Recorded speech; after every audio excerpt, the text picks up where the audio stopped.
Werewolf M.D., Book 1 of the Werewolf M.D. series. Written by Taylor Haiden. Narrated by Hugh Bradley. Chapter 1. Breaux Bridge. I was a little crawfish in a big pond. I was a student, turning nurse, from northeastern Kansas. I was new in town, assigned to a small hospital in Breaux Bridge as part of my residency program, and I was completely overwhelmed. If I'd known even half of what was waiting for me, I might not have gotten on the plane. Or maybe I would have ignored all the stories and gone anyway.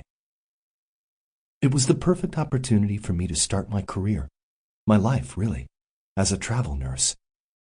I had just graduated, passing the NCLEX, and was just beginning my first assignment.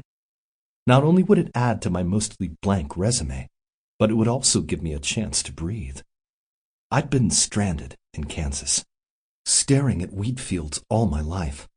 More recently, I had been buried in textbooks, poring over hundreds of pages of notes for nearly the last 4 years.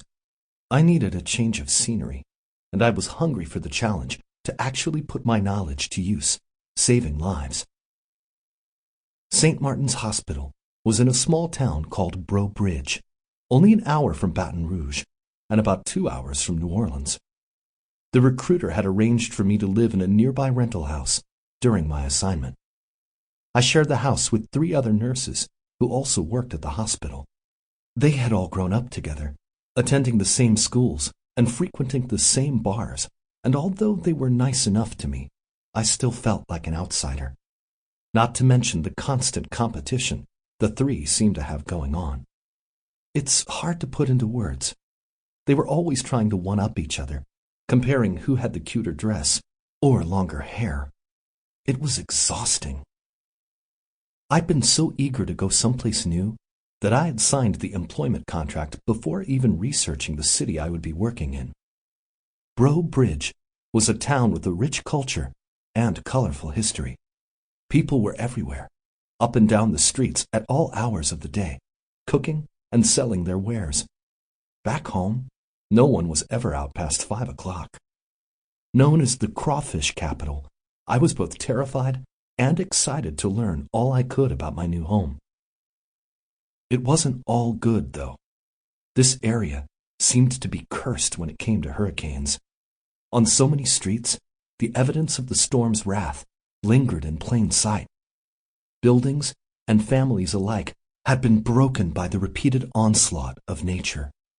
Many of the residents had abandoned their homes, draining the life that had once filled the community. The sour mood of the town could still be felt in the air. There weren't as many patches of swampland as I'd expected to see, more like brown pools of stagnant rainwater, but they were there. Everyone had warned me to steer clear of the bayou. "Watch out for them gators," they said. I liked to explore new places, even as sticky and humid as it was here, but I had no intention of going into the heart of mosquito-nesting cesspools or becoming a meal for a hungry alligator.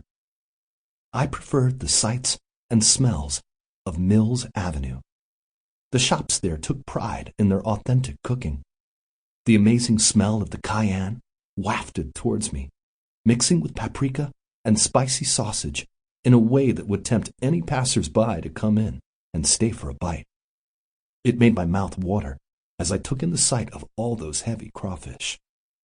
They writhed in a ball of waving claws and legs as they were poured out onto a giant plate on top of a checkered blanket. It was, for lack of a better word, amazing. I hadn't been in town for very long, but already I was eager to try their famously delicious seafood. I was eager to try a lot of new things that might stray a little out of my comfort zone.